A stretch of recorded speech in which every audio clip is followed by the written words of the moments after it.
Hello everyone, welcome to Learn ReactJS for Frontend Development by CodeChef. So when you are working with arrays in JavaScript, a very common requirement is to perform the same action on every element. Instead of writing loops again and again, JavaScript provides a clean and readable way to do this using forEach. So in this lesson, we will be looking at how forEach works, what information it provides for every element, and where to use it. So let's begin. So let us understand the forEach method in JavaScript. forEach is used with arrays and its purpose is very simple. It allows us to run the same piece of code for every item inside an array. So why do we need forEach? Arrays usually store multiple values. For example, an array might store a list of names, numbers, or items. Very often, we want to do the same action for every value in that array. Instead of repeating code manually, JavaScript gives us the forEach method to handle this cleanly. Now think of a simple list, like a shopping list. You don't treat each item differently. You read them one by one and do the same task. forEach works in the same way. It goes through each item in the array one after another. So what is forEach?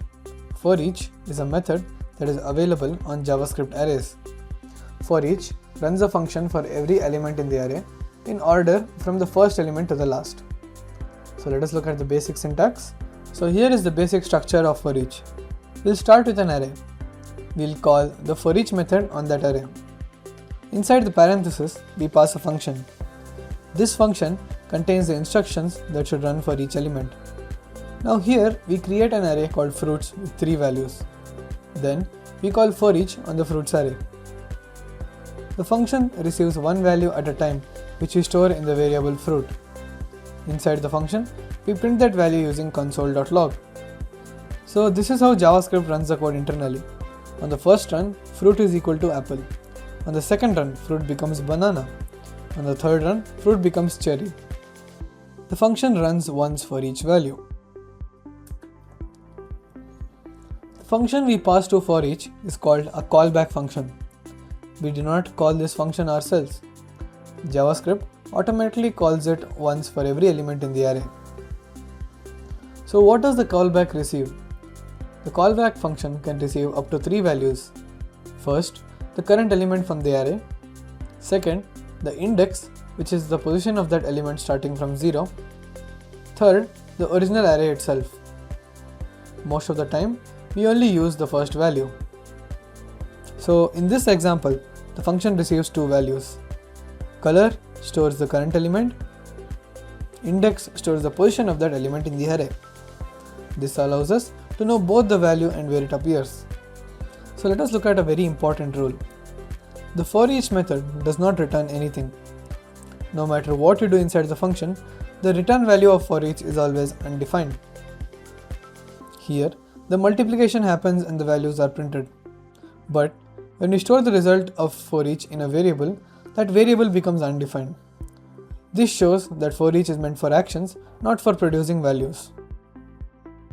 So when should we use forEach?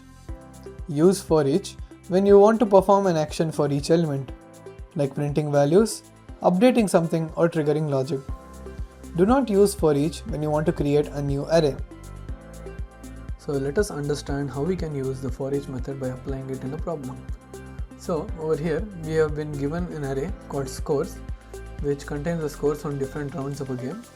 You need to calculate the total score using forEach by iterating through the array.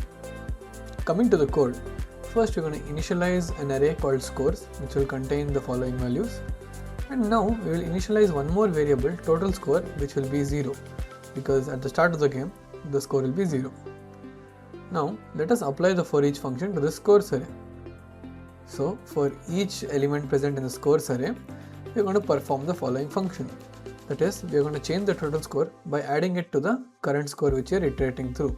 So if you take this array, the first element will be 10. So total score will be 0 plus 10, which will be 10.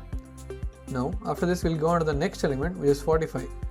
So we will get total score is equal to total score from previous iteration, which is 10, plus current score, which is 45. Hence now the total score will be 55. And after iterating through every element present in scores, we will print out the total score in the console. Let's just run this code once. So you can see we've gotten the total score. So that's how we can use our forEach method.